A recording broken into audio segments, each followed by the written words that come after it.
Всем привет! Сегодня Акуня на канале.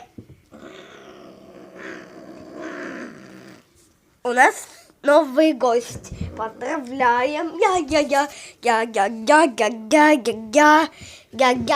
И вот такое вот происходит это.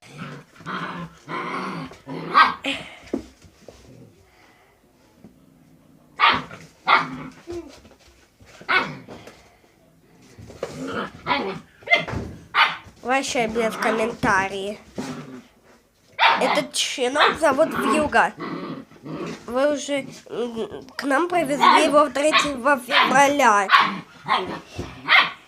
И он еще не привык к Вьюге. Через 2 дня ему ей исполнится 2 месяца. Она девочка, а он мальчик.